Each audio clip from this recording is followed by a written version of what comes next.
ప్రజా పిలుపు న్యూస్కి స్వాగతం. సంగారెడ్డి జిల్లా పటాన్ చెరువు మండలం రుద్రారం ఎంఎస్ఎన్ పరిశ్రమ గేటు ముందు జరిగిన ఘోర రోడ్డు ప్రమాదంలో బస్సు ఢీకొని మృతి చెందిన భూమయ్య కుటుంబానికి 30 లక్షల రూపాయల ఎక్స్గ్రేషియా ప్రకటించాలని సిఐటియు ఆధ్వర్యంలో డిమాండ్ చేశారు. ఈ ఘటనపై తీవ్ర దిగ్భ్రాంతి వ్యక్తం చేసిన సిఐటియు నాయకులు పరిశ్రమ యాజమాన్యం నిర్లక్ష్యం కారణంగానే ఈ ప్రమాదం జరిగిందని ఆరోపించారు. ఇన్స్పెక్టర్ ఆఫ్ ఫ్యాక్టరీస్ కార్మిక శాఖ అధికారులు వెంటనే ఎంఎస్ఎన్ పరిశ్రమలో తనిఖీలు నిర్వహించి యాజమాన్యాన్ని కఠినంగా శిక్షించాలని సిఐటియు నేతలు డిమాండ్ చేశారు. ఎంఎస్ఎన్ పరిశ్రమలో తరచూ ప్రమాదాలు జరుగుతున్నా కార్మిక శాఖ అధికారులు చోద్యం చూస్తున్నారని ఆగ్రహం వ్యక్తం చేశారు. తమ డిమాండ్ను తెలియజేస్తూ సిఐటియు ఆధ్వర్యంలో ఈరోజు కంపెనీ వద్ద నిరసన ప్రదర్శన నిర్వహించారు. ఈ నిరసనలో పెద్ద సంఖ్యలో కార్మికులు పాల్గొన్నారు. పరిశ్రమ యాజమాన్యం స్పందించి మృతుడి కుటుంబానికి న్యాయం చేయాలని వారు డిమాండ్ చేశారు. ఈ కార్యక్రమంలో సిఐటియు జిల్లా కమిటీ సభ్యులు నాగేశ్వరరావు, శ్రీనివాస్, వెంకటేష్, శాంతకుమార్, యాదయ్య, గడ్డమిది శ్రీనివాస్ తదితరులు పాల్గొన్నారు.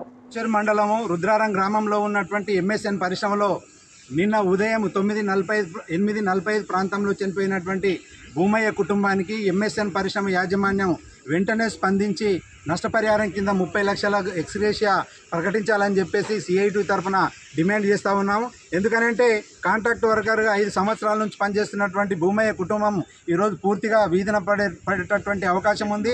నిన్న ఉదయం జరిగినటువంటి సంఘటన దురదృష్టకరం. వెంటనే యాజమాన్యం స్పందించి ఈ యొక్క సమస్యను పరిష్కారం చేయాలని చెప్పేసి సిఐటి తరఫున డిమాండ్ చేస్తూ ఉన్నాం. ఎందుకనంటే నిన్న జరిగినటువంటి ఇన్సిడెంట్ విషయం లోపల యాజమాన్యం వైపు నుంచి కానీ లేకపోతే కాంట్రాక్టర్ వైపు నుంచి కానీ సమాచారం ఉదయం 9 గంటల ప్రాంతం లోపల చనిపోయినప్పుడు మధ్యాహ్నం 12 గంటల వరకు ఎందుకు ఆ 2 గంటల సమయాన్ని వృధా చేసి ఆ రకంగా సమాచారాన్ని ఎందుకు ఇచ్చారని చెప్పేసి కూడా ఈ సందర్భంగా ప్రశ్నిస్తూ ఉన్నాం. జిల్లా అధికార యంత్రాంగము పరిశ్రమ యాజమాన్యం వెంటనే స్పందించాలని చెప్పేసి డిమాండ్ చేయడం జరుగుతూ ఉంది. గతం లోపల ఎంఎస్ఎన్ పరిశ్రమ లోపల అనేక ఇన్సిడెంట్లు జరుగుతూ ఉన్నా మరి ఇక్కడ ఉన్నటువంటి పరిశ్రమ యాజమాన్యాలు కానీ లేకపోతే కార్మిక శాఖ అధికారులు ఎందుకు స్పందించడం లేదని చెప్పేసి కూడా ఈ సందర్భంగా ప్రశ్నిస్తూ ఉన్నాం.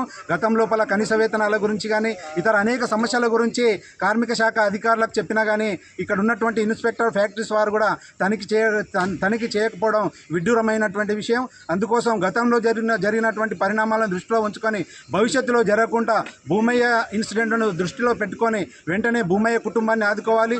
భవిష్యత్తులో జరిగేటటువంటి అన్ని పరిణామాలకు పరిశ్రమ యాజమాన్యాన్ని బాధ్యత వహించాలని చెప్పేసి కూడా ఈ సందర్భంగా ప్రశ్నిస్తూ ఉన్నాము. ఎంఎస్ఎన్ పరిశ్రమకు సంబంధించిన బస్సే గుద్దినప్పుడు ఇంకా కాంట్రాక్టర్ ఏ రకంగా అవుతానని చెప్పేసి కూడా ఈ సందర్భంగా ప్రశ్నిస్తూ ఉన్నాం. అందుకోసం ఈ యొక్క ఉద్యమాన్ని ఆపే పరిస్థితి లేదు. ఈ యొక్క సమస్యను దృష్టిలో పెట్టుకొని పరిశ్రమ యాజమాన్యం కానీ కాంట్రాక్టర్ కానీ వెంటనే స్పందించే యొక్క సమస్యను పరిష్కారం చేయాలని చెప్పేసి డిమాండ్ చేస్తూ ఉన్నాం. రేపు కార్మిక శాఖ అధికారులకు అట్లనే ఇన్స్పెక్టర్ ఆఫ్ ఫ్యాక్టరీస్ వాళ్ళకు కూడా తప్పకుండా కంప్లైంట్ ఈ యొక్క సమస్యను పరిష్కారం చేసేటటువంటి దిశగా మేము సిఐటి వైపు నుంచి కృషి చేస్తామని చెప్పేసి తెలియజేయడం జరిగింది. ఈరోజు రుద్రారం గ్రామంలో ఉన్నటువంటి ఎంఎస్ఎన్ పరిశ్రమ లోపల ఈ పక్కనే ఉన్నటువంటి బస్సులు ఆగినటువంటి ప్లేస్ లోపల నిన్న చనిపోయినటువంటి భూమయ్య ఎక్కడైతే పడి ఉన్నాడో గుద్దగానే ఆ యొక్క సంఘటన ప్రాంతాన్ని పరిశీలించి ఆ రకంగా ఆ యొక్క కుటుంబానికి న్యాయం జరిగేటంత వరకు ఆందోళన చేస్తామని చెప్పేసి ఈ సందర్భంగా తెలియజేస్తాము.